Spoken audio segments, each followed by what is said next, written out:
Hello, everyone. This is Scott with another Saturday service. And today I actually wanted to give you a little bit of a meditation practice. Rather than delivering a message, I think I want to create the space for you to feel your own message and to sort of feel into that.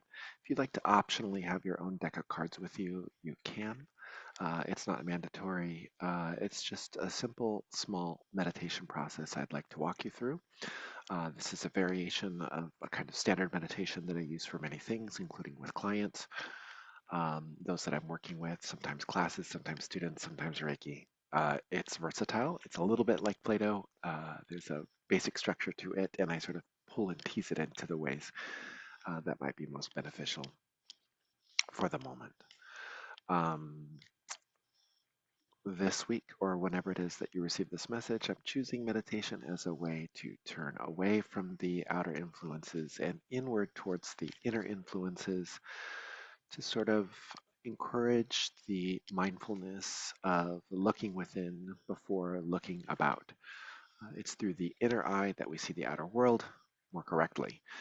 It's through the inner eye that we identify what it is that we're feeling and how it might be influencing what we're seeing. It's through the inner eye that we observe what it is that we're thinking and how that might be shaping or informing or even tailoring what it is that we're experiencing.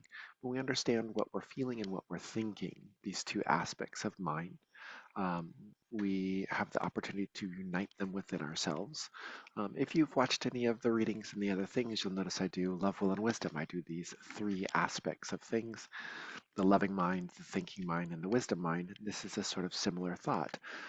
There is a method to my madness, right? There is a reason that I sculpt and shape these things in the way that I do, and it's based on a very robust personal practice that I don't share, but as an extension of that, as a way for me to express it outwards towards you. That's what it is. So for this meditation, what I always like to say when I teach meditation is I'm not trying to put you into a strange posture or into some sort of rigid pose or any of those sorts of things. We're not using the body as a mudra in itself or as a sort of shape in itself to affect the meditation in so much as that we're not trying to bend you into some sort of seated position.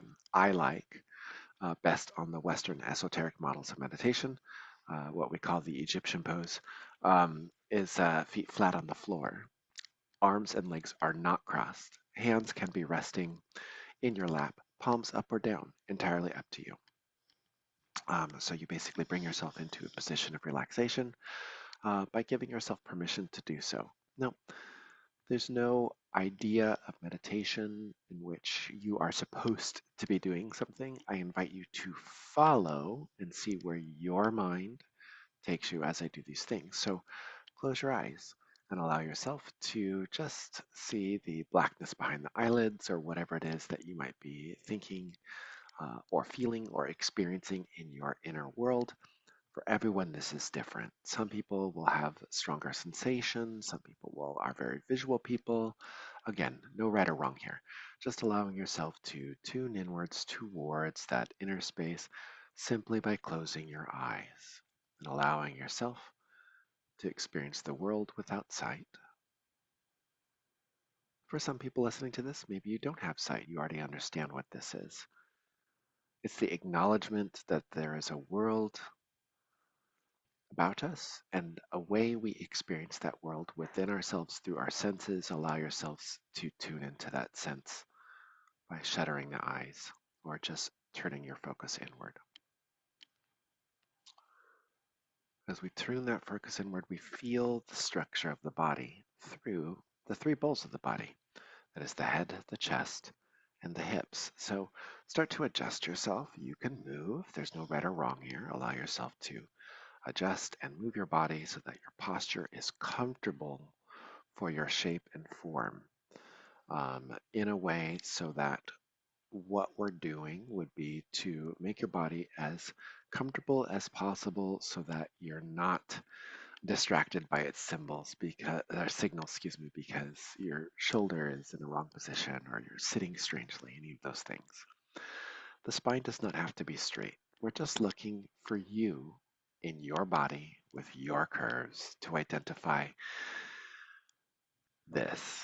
If the head and the chest, shoulders, and the hips were to align in the way that's most appropriate for you, sitting up, leaning back, adjusting your shoulders, relaxing your body, whatever that alignment is. It may not be a literal alignment. We want to avoid literal thinking, right? We're not talking about literal thinking, that your head is literally aligned with your chest, is literally aligned with your hips. Kind of impossibility because no one's spine is straight. So it's just if that were aligned in whatever configuration that is there, finding what that feels like if you were to say this is the comfortable alignment between the head and the chest and the hips.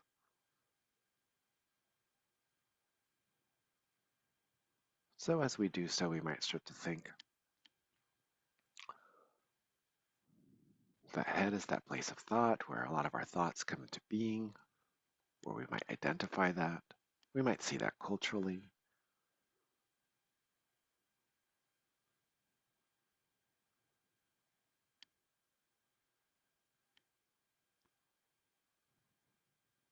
Where wisdom arises,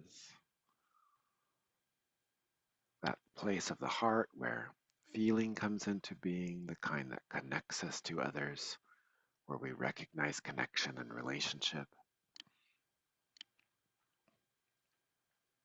the bellows of our lungs breathe in and out, where we connect to life through breath, connect to ourselves, our energies through breath. No breathing exercise here, just focusing on the breath. Then that place of the hips, and this sometimes is a little bit harder for people, but this place, it's actually a place of power. I just want you to think about the way in which your body has digested food, that the organs produce the energy and the vital substances that fuel your life force energy. And it doesn't matter if you know what the organs are or not. They're each producing their hormones or secretions or doing their little job, whatever they may be doing.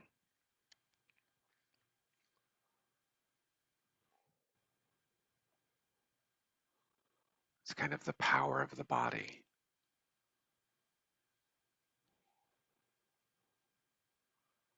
So that feeling of connection in the heart, or that capacity for connection, connected to the vital energy of the body, connected to the mind, which sees and experiences through knowing that these things are also in alignment with each other.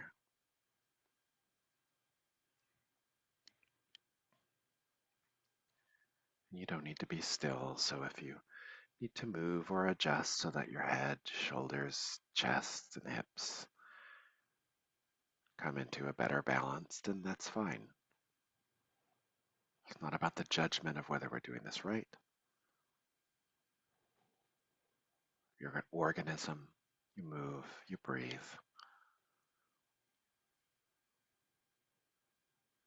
It's just coming to that invisible understanding, that kind of inner click that allows, not forces, the head, the chest, and the hips, the mind, the feeling, the power of the body to come into alignment with each other, whatever that is. You may not get this right at the first time, or it may not feel right at the first time. But there are two actions to a meditation. There's the conscious aspect.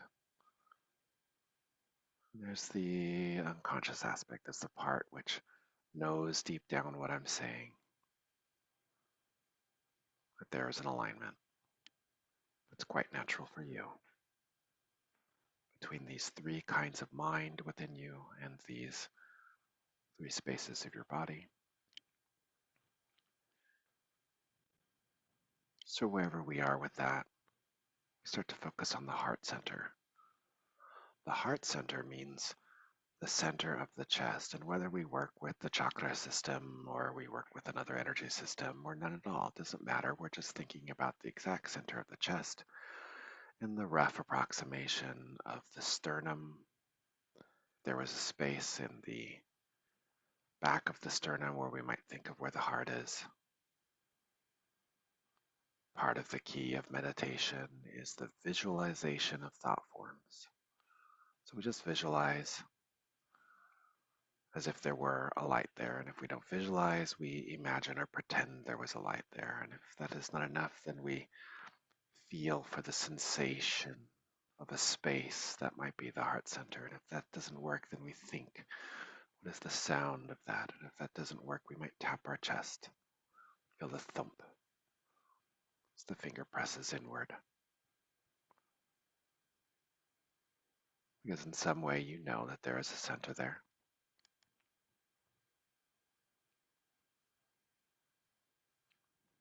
And we associate it with the heart.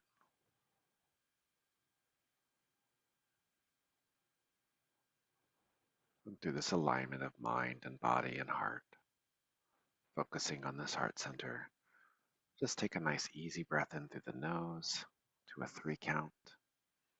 1, 2, 3, and we pause. And we exhale 1, 2, 3.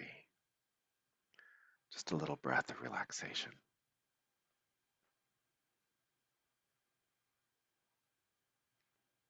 Breathe in 1, 2, 3, and pause.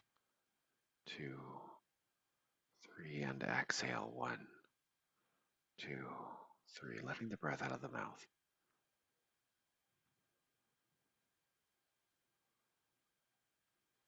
And maybe as you breathe, start to focus on the breath going into that space of the heart. 1, 2, 3, hold it. 2, 3, and exhale. 2, 3.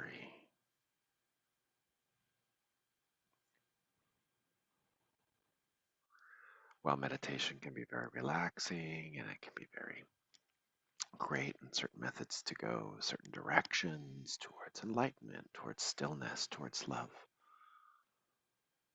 we're going towards the building of an idea that this heart has the capacity, the space of the heart has this capacity to help us connect better to each other, to ourselves, to our thoughts and our bodies, simply by breathing in 1, 2, 3, pause, 2, 3, exhaling out the mouth, 2, 3. And just breathe that way on your own for a few minutes. I'm going to say a couple of more things and then I'll be silent. So continuing to breathe in, thinking about this space that you're breathing into, this center of the heart, maybe growing, becoming freer, maybe clearing, maybe the space is opening up for you. In general, the space of the heart may have feeling. The feeling may even be emptiness or nothingness. These are all okay. It's not a judgment about what's there. It's not even dwelling on what might come up as we think about there. It's just a focusing on the breath, holding that breath, and exhaling. And as you do, just feeling that sense of freedom in the heart.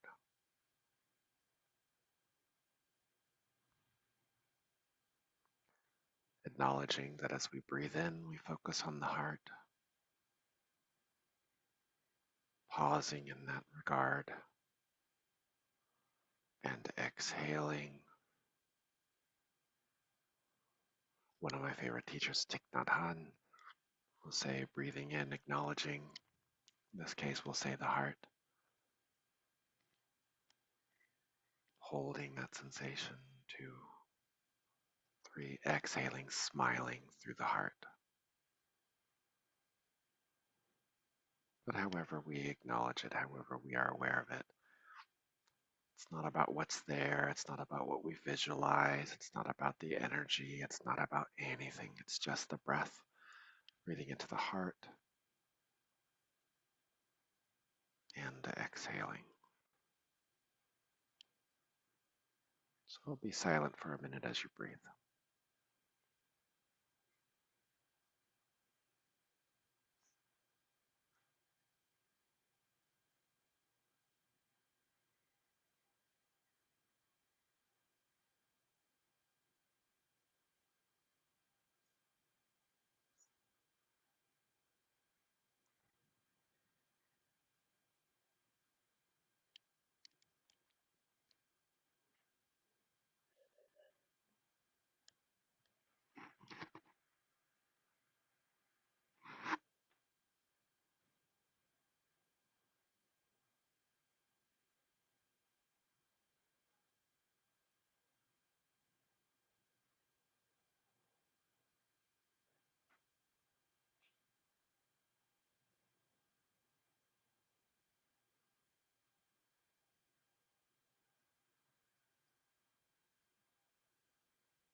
That's it. That's all there is to it.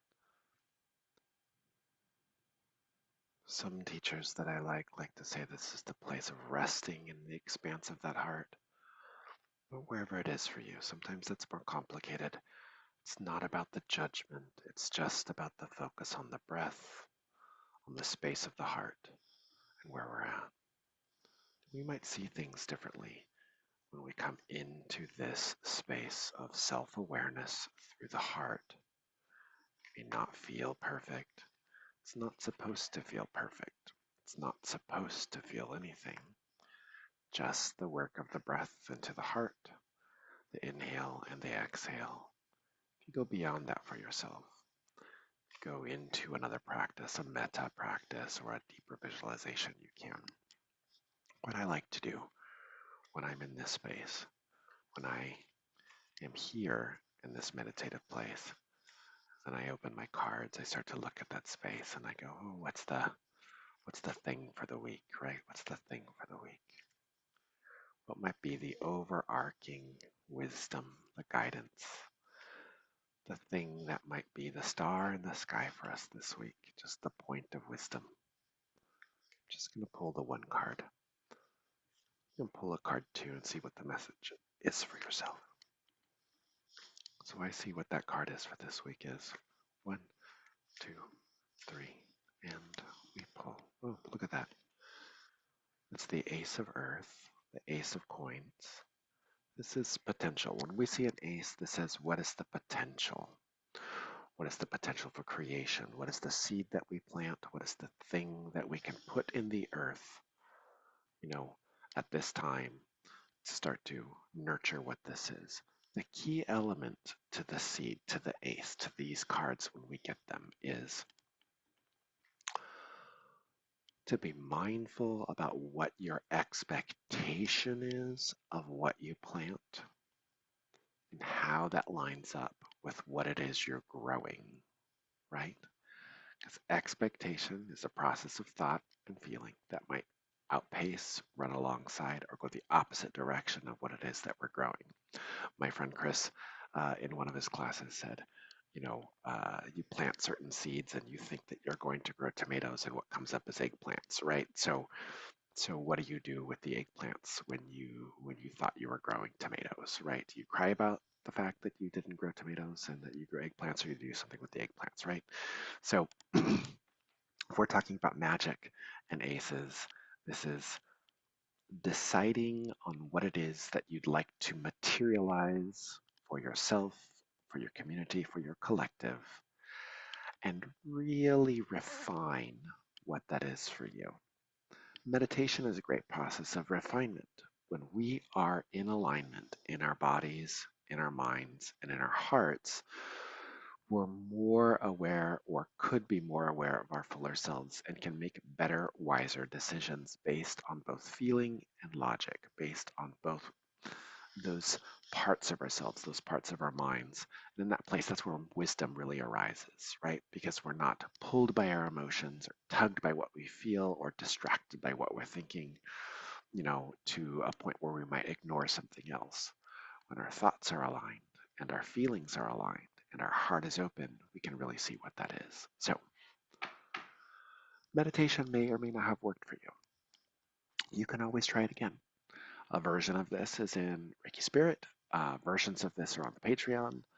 Versions of this, if you've taken any of my classes, are there as well. Um, there are ways in which we can do this. We can have a session. We can do it together. But you really have the key elements there, right? Breathing, aligning your head, your chest, your hips, thinking about your mind, your wisdom, your awareness of your thoughts, your heart, and your body, and the power that is within. Coming to the place of focusing on your heart. From that place of heart-centeredness, letting all judgment, thoughts, and feelings go and just focusing on the breath. Coming to that expansive place of stillness.